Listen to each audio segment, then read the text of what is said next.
Hello everyone and welcome to Civils Mentorship. I hope you all had a wonderful Durga Puja on Navratri and celebrated it to the fullest.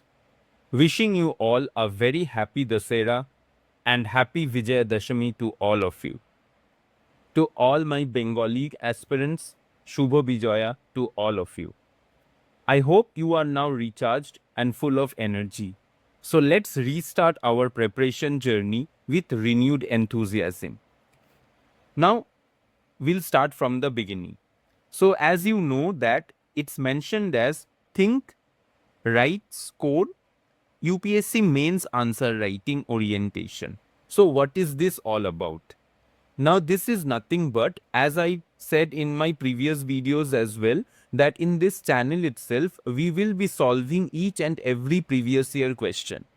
So from Monday onwards, coming Monday onwards, we will be start solving the questions. We will be going through subject wise first, and then we'll see what we need to do.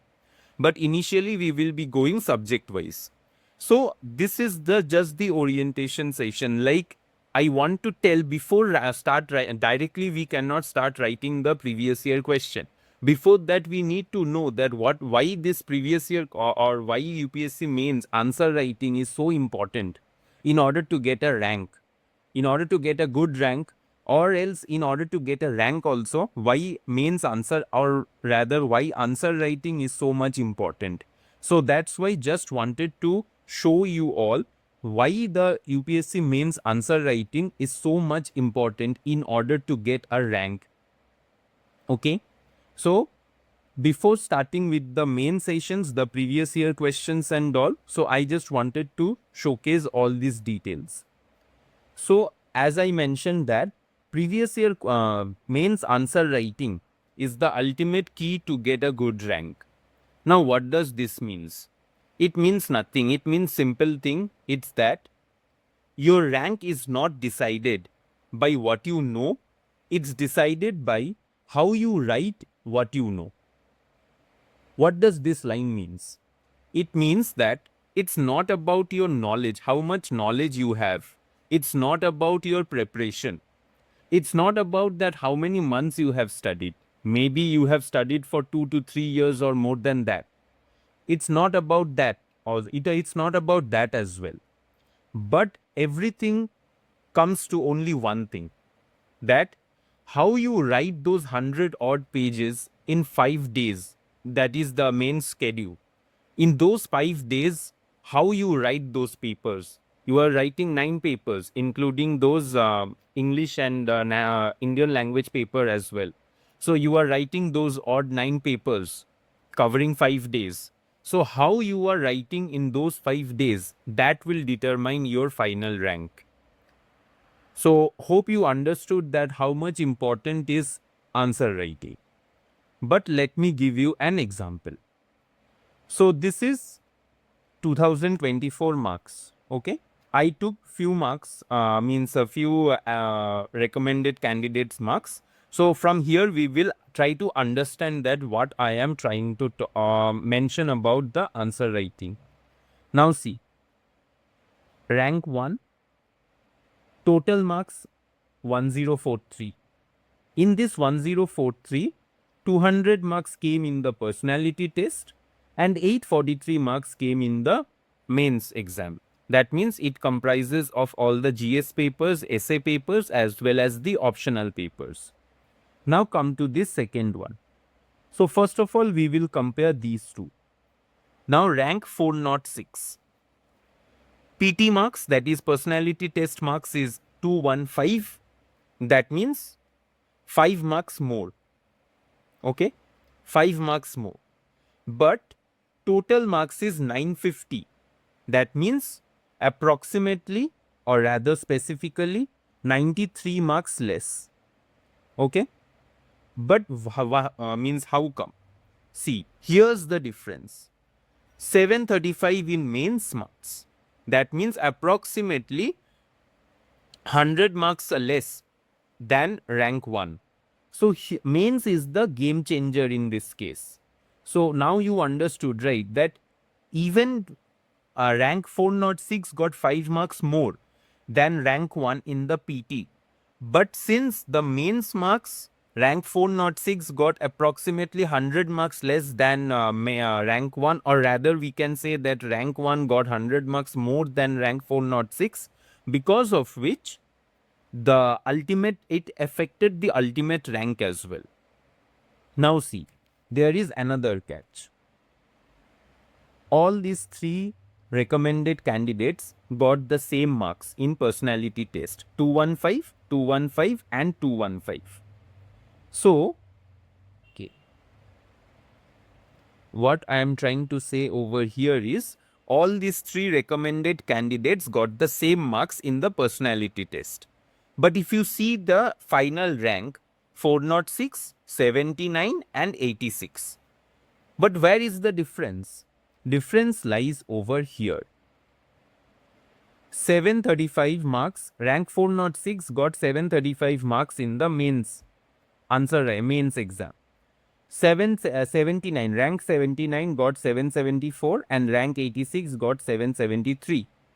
So here lies the difference. So because of slightly less marks in the mains, there is this much difference in the final rank. So now you could imagine, right, that how much important is the mains answer writing part is. Now see this one. Rank 78 and rank 79 and rank 86. Okay. Now see, both got 215 marks in the PT. What is the difference between their total? What is the difference in their total marks between them? 989 and 988. Why? Because in mains, one got 774 and rank 86 got 773. That means a difference of only how much? Now 1 mark. But what is the difference in the rank? 79 and 86. That means 7. So now from here you can get an idea, right, that every mark counts. See, a difference of 1 mark can make or break also. A difference of 1 mark can help you to get your preferred cadre. So that means this is how important every mark is in the mains examination. So this is what I wanted to tell you, how much important is answer writing, how much important is to master the skill of answer writing. From here only you would have understood right now, as of now, that how much important, even if you get good marks, or even if you get, I think 215 was the highest marks this year, if I am not wrong. So even if you get more than 200 in the PT, but if your score is slightly less in the mains, it will affect your final rank as well. So that's why mains answer writing, that means you need to master the skill how to write a good answer. So that is why this answer writing is very much important. So hope you understood what I am trying to say over here. So everything came down to how they wrote their answers. So today we are going to decode the art and science of UPSC mains answer writing. Now this entire series, okay, it will not be any another motivational video. It will be a complete blueprint of how to think, how to structure, and how to present your answers that make examiners sit up and take notice. And this is because, as I mentioned earlier, that in the upcoming videos, we will be solving previous year questions right here on this channel. Now, every single PYQ will be analyzed, decoded, and answered in the way UPSC demands. So before we jump into that, you need to understand what makes mains answer writing fundamentally different. So I hope from this analysis that how mains answer writing, or why answer writing is so much important, you would have got an idea about the importance of answer writing. So now, without wasting any further time, let's begin. So what will be the agenda for today's session? Now, let's see. First of all, we will get to know that why UPSC mains is a different beast. What does this mean? Now see, answer writing you are doing from your school level. In 11, 12 or in college also, in schools also, we used to write answers. So why there is a fear about UPSC mains answer writing? So what is the exact difference between school answers, whatever we had written in the school, or whatever we have written in our college days? What is the exact difference, or where the exact difference lies between those exams and UPSC answer writing? Secondly, from there only we will come to the next thing, that is the mindset shift. What does this means? Now the mindset shift is nothing but if we means we might be thinking that okay, it's just a answer only, right? Now we used to write answers in our college exams, we used to write answers even in our school days as well. So what is the big harm in writing an answer in UPSC? No. So that's the thing. You need to have a different mindset in UPSC while you are writing a UPSC mains answer. So you cannot follow the same approach how you used to follow during your college days. You cannot follow that approach. Next is, we will see through the seeing through the examiner's eyes. Now what does this means? It means that you are writing this paper not for you. You are writing this paper for the examiner, because until and our examiner doesn't knows you, he is not aware, or the examiner is not aware of who has written the paper. So how will he come to know, or how will the examiner come to know about you? Only through the paper itself. Whatever knowledge you have gathered, that does not matter. Whatever you have written in the paper, that is the only thing that matters. So the only way to impress the examiner is your answer writing. If the examiner gets impressed by looking at your answer, he will give you marks. If he is not impressed, you will not get the marks. So ultimately, you need to think about how the examiner will think. So that means you need to get into the foot of the examiner. That's it. Now section 4, we will be decoding the question. Now what does this means? Now if you have went through the previous year questions on a high level also, you will find that in some question they are asking to discuss, in some question they are asking to critically analyze, in some questions they are asking to comment, in some questions they are asking to examine critically. Now what does this means? Suppose for an example, if a question on constitutional amendment came and at the end they have mentioned as discuss, that particular question will have a certain thought process, or it will have a certain way of writing the answer. But if the same question, if at the end they have mentioned that critically examine, your answer will change. You cannot write the same answer in both the scenarios. So that is why the decoding the question is very much important. Next comes structuring. Now, structuring is the backbone of a high scoring answer. Now, what does this means? Now, you need to structure your answer in a logical manner. Basically, the presentation needs to be good. If your presentation is good, then you will get answer. Then you will get the required marks that you deserve. If your presentation is not up to the mark, then you will not be able to get that desired marks. Next is enrichment. Now what does this means? Suppose if you have written a brilliant answer, a 10 marker question was there and you have written a good answer. Suppose the 10 marker question was on climate change and you have covered every aspect of climate change in your answer. And then you will get, suppose for example, you will be getting 5 out of 10. But in that answer only, if you give some current touch, or if you give some data, or if you give some flowcharts and all, just a bit of a current affairs touch in that particular answer, now you may get 1 or 2 marks more. So in this way, you will get a question in which you were scoring 5 out of 10. Now, since you have given some current affairs touch in that particular answer, you will be getting approximately 6 or 7. That means 2 marks more. Now from the previous slides only you have understood that how important is 1 mark even. And now you are getting 2 marks more. So imagine that you are getting 2 marks more or 1 to 2 marks more in every question. So in each paper you are having 20 questions. So 2 marks more in 20 questions means you are getting 40 marks more. And if you imagine in all the GS papers you have got 2 marks more, 40 marks extra. So that means you imagine that you are getting 160 marks more. So that will be very much helpful. So these are the things that we will learn about.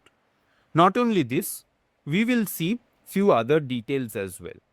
So now we know everything that okay, so for answer writing we need to do this, we need to do that, we need to do all the things, we need to write a structured answer and all those things.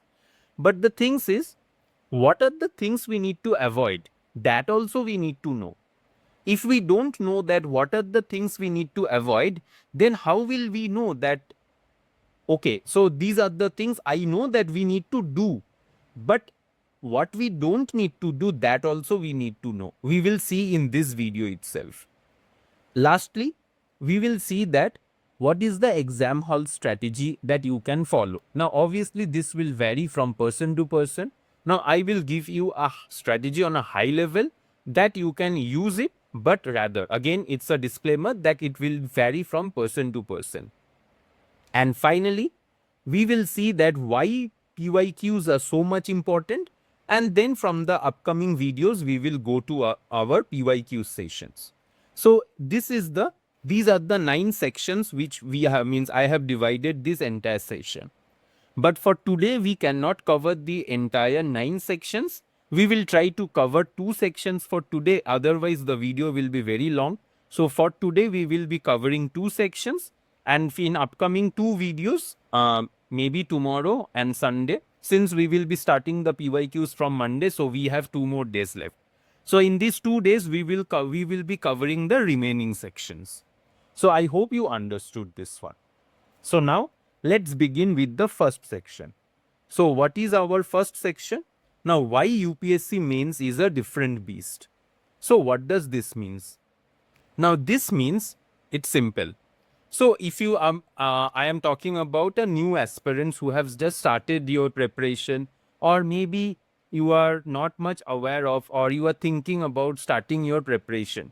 So many people will think that prelims first. Let's focus on the prelims exam. Let me qualify prelims, and then we will start preparing for the mains exam. I mean to say that many people will do what they will qualify prelims, but they will think that after qualifying prelims only, I will start writing the answers. Because if I don't qualify prelims only, what is the benefit of writing the answers? That's their mindset. So that is a very wrong. Okay. So if you are into this journey, UPSC journey, you need to prepare for mains first. Prelims will automatically happen. So that's the only thing I will say. So as I mentioned that most aspirants spend 70% of their time preparing for prelims. So what is prelims? Now prelims will not help you to get a good rank, right? Now prelims will act only as the filtration. Now prelims will act as the filtration process itself, nothing else. It will not decide your rank and all. So but still most of the aspirants spend 30, especially the new aspirants or aspirants who have not qualified prelims as of now, they think that sometimes they will think that okay, let me qualify prelims and then I will entirely focus on mains, that is start writing the answers and all. But 30%, so those aspirants, as I mentioned that most aspirants spend 70% of their time preparing for prelims. And the remaining 30%, they are preparing for the mains. That means mastering the answer writing, which decides everything. Now you all tell me, is that the correct approach? No, right? The your rank will be decided by your mains marks, not your prelims marks. But you are still giving 70% of your effort for prelims and only 30% for mains. So that is not correct. So what is the difference between prelims and mains? If you see, prelims is what? Prelims is factual recall. Or in recent papers, analyticals or analytical questions are also coming. But at least you will see the answers right in front of you. In prelims, MCQ based, you will see the answers, either you know or you don't know, and then you will move forward. But in mains, it's not that you will not know any answer, you will know the answer. But the challenge is how to present that answer in the paper. For any question, after seeing the question, you might be thinking that, okay, I know this question. Okay, fine. But the challenge is how to present that question, or how to present your thought in 150 words or in 250 words within a specified time frame. That's the main challenge. And you cannot master this challenge in 1 day or 2 day. It needs lot of practice. Then only you can answer the question in 7 to 8 minutes. You might be thinking that it's very easy to write an answer in 7 to 8 minutes, but honestly speaking, that is not. For a 10 marker question, and for a 15 marker question, you will be hardly getting 11 to 12 minutes. But it's absolutely not possible if you don't practice. So, mains is all about analytical thinking. Now, prelims is what? Now, speed reading. Okay, if you go through the papers and all, if you go through the books and all, so that's all. But as I mentioned, that you need to present your answer in mains. That means effective communication. How to shorten your words or how to shorten your sentence, but that sentence should be effective. So that's how effective communication. Now, prelims is all about elimination. Out of 4 options, you are eliminating one option. Sorry, you are eliminating 3 options and you are choosing one option. So that is what prelims is all about. But mains is all about structured presentation. How beautiful your presentation is, based on that only you will get your marks. No matter how much good content it is, if you cannot present it in a good manner, you are hardly getting any marks over there. Prelims is coverage over depth. How much you can cover, that's good for your prelims.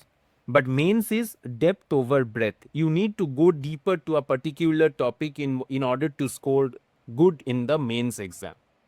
So this is all about the prelims and mains. But there is another challenge, mostly for the new aspirants. What is that? Most of the aspirants, and as I mentioned previously also, that most of the aspirants enter mains with the same approach they used in college exams or state PSC exams somewhere, we can say. That's the first mistake. Why so? Because UPSC mains is not about that how much you know.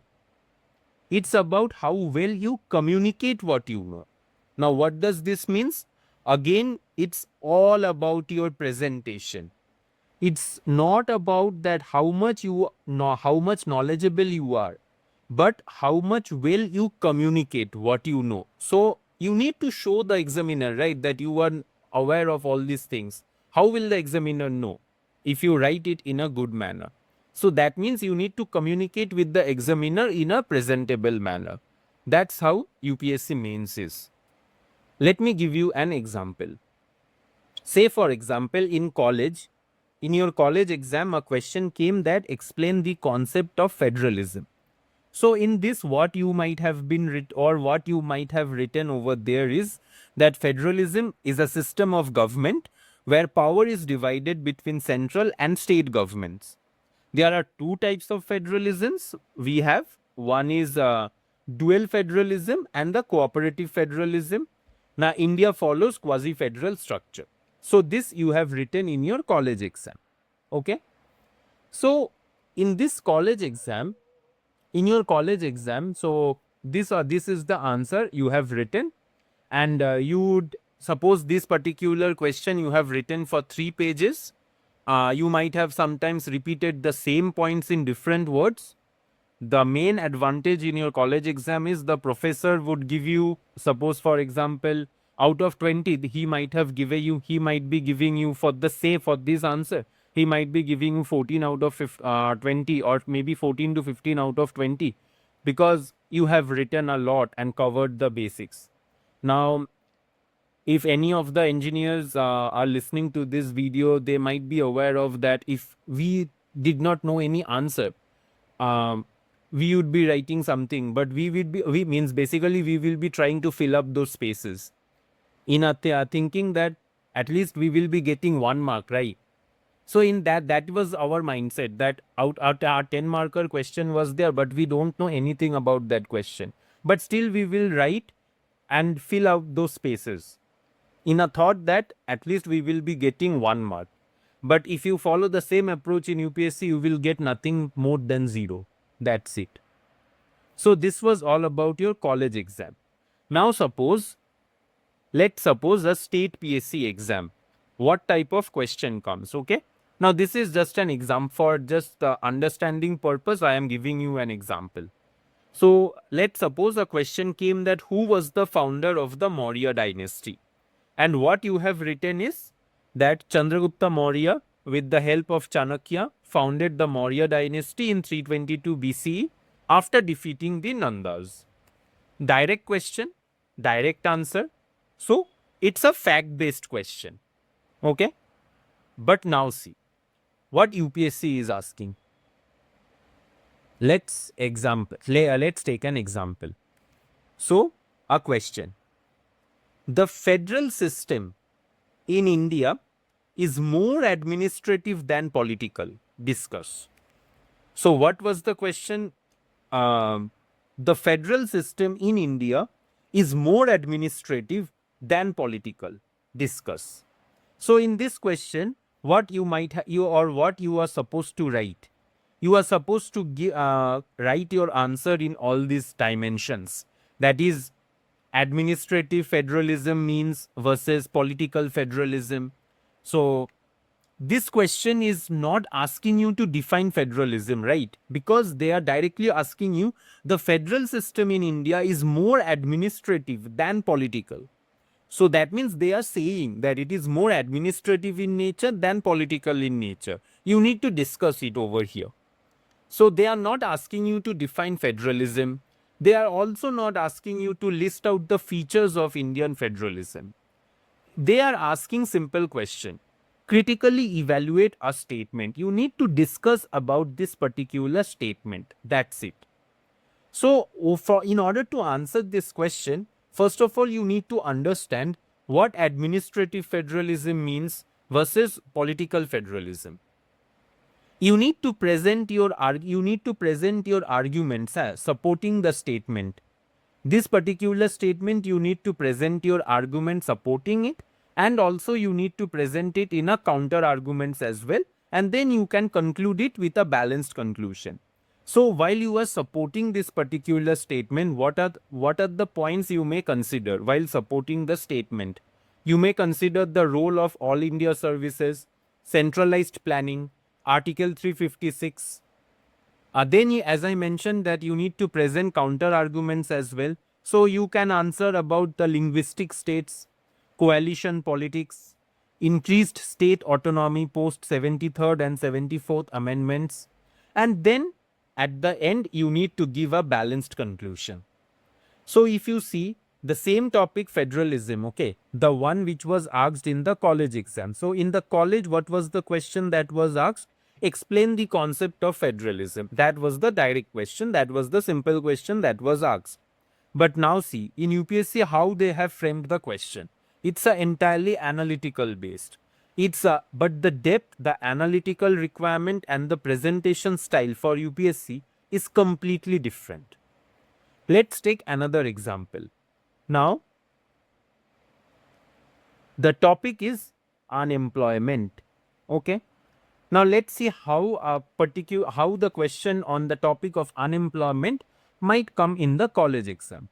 So, what is the question that came in college? Now, what is unemployment? And what you might have been writing in that particular question, you might be giving the definition, you might be giving the types of unemployment and the measurement methods as well. So you define it, classify it into types, write about the measurement methods, and you are done with your question. Now suppose on the same topic, what type of question might be asked in the state PSC exam? That name the 3 unemployment schemes of the government of India. So in this you can write about Manrega, PM Swanidhi, PM EGP, and you are done with it. Okay, because direct question they are asking simply on the 3 unemployment schemes of the government of India. And you have written about those 3 schemes. So as per the question, you are absolutely correct. But now see how questions are framed in the UPSC. Examine the impact of liberalization on employment generation in India. So what they are asking? Now examine the impact of liberalization on employment generation in India. Now you could see the difference in question pattern also, or in framing of the questions also. So in this question, what is the difference? Or how your thought process should work. Now see, I am not saying that this is the exact question that will be coming in your college or in your state PSC exams. Over here what I am trying to make you understand is how you need to change your thought process if you want to score good marks in UPSC, or if you want to crack or if you want to get a good rank in UPSC, because you need to prepare, you need to practice answer writing, you need to master the skill of answer writing. In order to do that, what are the things you need to do? I am just explaining those things only.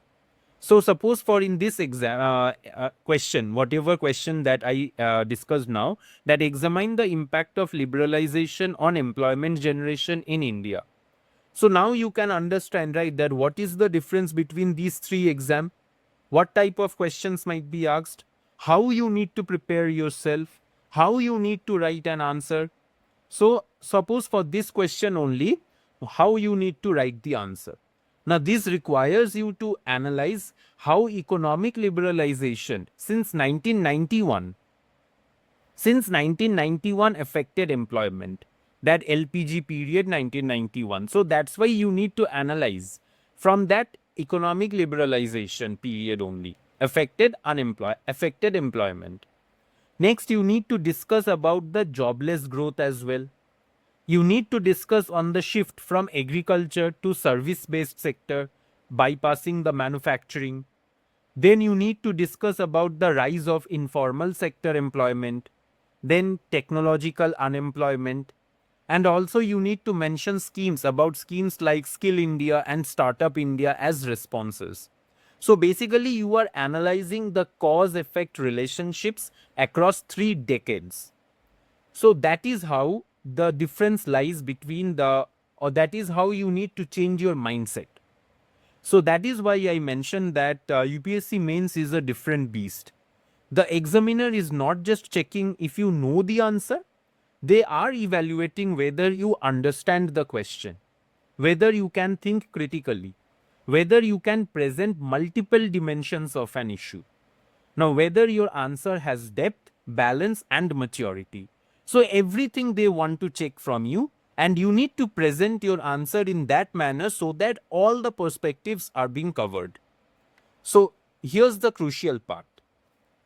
The most important part is that you are not competing in UPSC, you are not competing against any passing mark, because there is no passing mark at a certain cutoff, because prelims is cutoff based. Okay, so but mains there is no passing mark.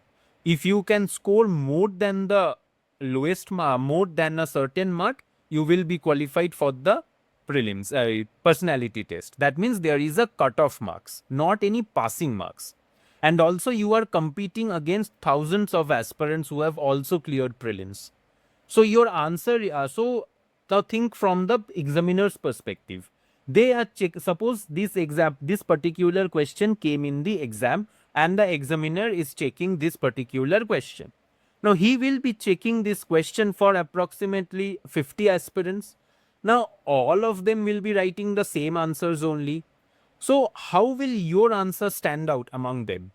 So your answer isn't being judged in isolation, because apart from you, the examiner is checking remaining 49 papers as well. So the examiner reads your answer, then reads 50 more answers on the same question. But as I mentioned that you need to stand out. Now, as we previously discussed about that every mark matters because every mark shifts your rank. So this is why answer writing is a skill. And like any skill, it can be learned, practiced and mastered. Without practicing, without making mistakes, without writing anything, you cannot master this particular skill. So this was all about the section 1. Now as section 2, the important thing. Now I think obviously you have got an idea about how to change your mindset or how to shift your mindset. So this section is all about the mindset shift. So first mindset shift. As I mentioned previously that you need to stop writing for yourself and you need to start writing for the examiner. Now what does this means? Let me give you an example. Suppose for example there are two aspirants, okay? First aspirant has written this answer that the CAG report highlighted discrepancies in the implementation of the scheme which led to suboptimal outcomes vis-a-vis the envisaged objectives, thereby necessitating systemic reforms in the implementation architecture. Okay, fine. He has written a good answer. Okay. Now come to the second aspirant. Okay. So what the second aspirant has written?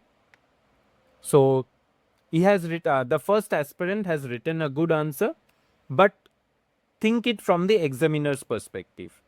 So the examiner has read this question, read the answer of the first aspirant, and say for example that was his 25th copy of the day. So that they read this sentence 3 times and still don't understand what you are trying to say. They move on. No marks for complexity. Now, what I am trying to say is that in this particular question, okay, let's compare both the aspirants' answers. Okay, then we will compare both what I am trying to. Then we will make it more clear. So first aspirant, we have discussed what he has written. Now second aspirant have written that the CAG report found that the scheme was poorly implemented, resulting in wastage of funds and failure to achieve targets. This highlights the need for better monitoring mechanisms. Okay. Now you yourself see which one is more crisp, which one is more presentable. First aspirant had written that the CAG report highlighted discrepancies in the implementation of the scheme. Fine. Which led to suboptimal outcomes. Okay. Vis-a-vis the envisaged objectives, thereby what? Necessitating systemic reforms in the implementation architecture. So from the examiner's perspective, if I think he is reading, suppose the 25th copy of the day.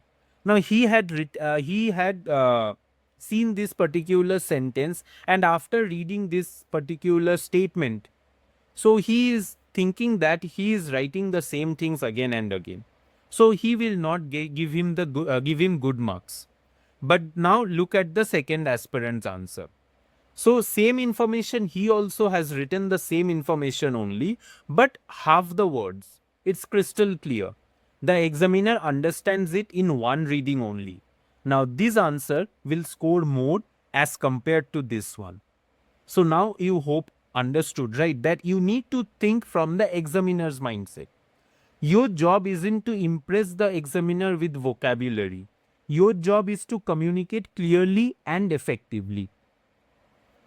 Remember, the examiner at the end of the day, he is also a human being. So he is tired reading hundreds of copies and has limited time. So it's your duty to make their job easy. How much easy you can make their job, they will give you marks. So clarity is kindness, and kindness gets rewarded with marks. So this is all about the first mindset shift. Now coming to the second mindset shift. Now what does this mean? That answer writing is not a essay writing. What does this mean? Now in essays, suppose for an example, let's see that in an essay you have written this, that as the great Mahatma Gandhi once said, walking down the dusty roads of Dandi with thousands following him, each step a defiance against colonial oppression, each stride a march towards freedom. Suppose you have written this in an essay paper. Good. So it's beautiful, poetic, perfect for an essay. But do you think that you can replicate the same in a GS paper? No. For example, if the question is, Discuss the significance of the Dandi March. Now you cannot answer that, or you cannot, in this particular question, you cannot write this particular thing. Because why? The question is the significance of the Dandi March. This is the most important thing. Significance of the Dandi March. That means what you need to write is the Dandi March of 1930 was significant. Why? As it transformed the freedom movement into a mass movement, challenged the legitimacy of colonial laws through civil disobedience, and brought international attention to India's struggle for independence. So you need to understand the demand of the question. You cannot write anything which is outside the demand. So that's why in this particular question, the demand was to write the significance of the Dandi March. So you need to be precise, direct, purposeful. Now every word serves the answer. So that's why you need to be precise and direct. Okay? No literary flourishes, no lengthy narratives, nothing. So this was all about the second mindset shift. Now coming to the third mindset shift. What is this? Now, quality over quantity. Now, this is very much important. Okay. So, if aspirants are not aware of the answer, now what we used to do in our college days, as I mentioned previously, that if we don't know about the answer, what we will do, we will write something and we will try to fill up the spaces. So, over here as well, if aspirants are not aware of the answer, they tend to fill up spaces with vague generalities. For example, let's suppose this one. It's a vague only, whatever the aspirant has written. That this is a very important issue. The government should pay attention. Society needs to be aware. We must work together for betterment. Now, from the wordings only, you can see that it's a very, what shall I say? That it's a very vague answer. Now compare this to a 3-page answer, okay? That gives you what? A structured answer. Or let's look at a structured answer. So in a structured answer, what are the things, the components you will be getting? You will be getting a crisp introduction that will define the key term for well-structured points with examples you will get. Now, where each point substantive backed by data or case studies to prove, that is to back your point. And a forward looking conclusions also you will be getting with specific recommendations. That means if an examiner is seeing this particular answer, he will get to know the entire flow. At first, you will be getting the introduction where the aspirant has given a certain key definition or whatever the way he has given the introduction. Then he will substantiate it with certain examples and all, where every points will be backed by data and all. And then as a part of conclusion, he has given some forward looking conclusions or certain specific recommendations as well. So what you think, which answer will score more? Obviously this answer will score more, right? So that's why quality is more important than quantity. So UPSC gives you word limits also for these reasons only. So like for example, for a 10-mark question, you have 150 words. For a 15-mark question, around 250 words. So you need to master the art of saying more with less. As we all know that every sentence should add value. So that's why I was saying that everywhere quality is obviously quality over quantity is the ultimate thing. Now let's understand this with an UPSC real-time UPSC question only. Now this question came in 2020. What was the question? Now critically examine the role of WHO in handling the COVID-19 pandemic. Okay. So for example, you are still in that same mindset, college student mindset only. So what type of answer you will be writing? Now what student mindset answer will write? That WHO was established in 1948. It is headquartered in Geneva. Its main functions are, what are the functions it has? So you will list out all those things. Now during COVID-19, WHO declared it a pandemic on March 11, 2020. WHO issued guidelines. Many countries followed them. WHO helped in vaccine distribution. So this is how you will present your answer. Because the question was that critically examine what? The role of WHO in handling the COVID-19 pandemic. But you need to critically examine. Now think about a civil servant answer.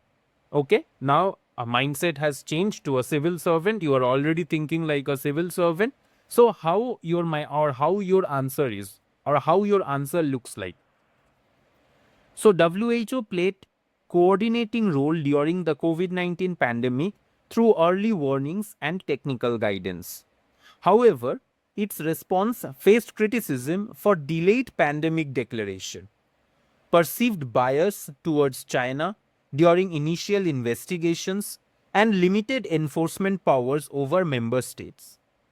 The crisis exposed the need for reforming global health governance, including strengthening WHO's mandate, ensuring funding independence, and improving real time data sharing mechanisms. So this is how a civil who is already thinking himself to be himself or herself to be a civil servant, their answer will be like this only. Now you tell me who will get more marks. Obviously this person will get, who has written the answer in this manner, this person will get more marks. So now you have understood, right, that how you need to change your mindset. There needs to be a mindset shift based on which you can write your answer. So what is the difference you have observed between these two answers? In this second answer, what you have observed? Now, in this second answer, shows analytical ability, balanced assessment, and administrative thinking. It does not just describe what WHO did, it evaluates effectiveness and suggests reforms. That's a civil service temperament. So UPSC isn't looking for bookish knowledge. They are looking for future administrators who can analyze problems, weigh options, and suggest balanced solutions. As I mentioned previously, that this shift in mindset is the foundation for good answer writing. Once you internalize this, everything else will fall into place. So this was all about the section 2. Now we have covered section 1 and section 2. As I mentioned previously, that in the next video, because we will be starting with the PYQ series from Monday onwards. So before Monday, tomorrow and Saturday and Sunday is there. So by Sunday, we will be covering all other sections as well. And apart from that, before Monday only, we will be covering another thing, which is very important. We will be analyzing the toppers' answer copies. So based on that only, we will get an idea that how toppers write their answers or wrote their answers before becoming the topper. Then only we will be getting an idea that, okay, we need to write the answers in this way. We need to think about in this way. So hope you understood whatever we have discussed for today. So see you soon tomorrow with the next sections. Thank you.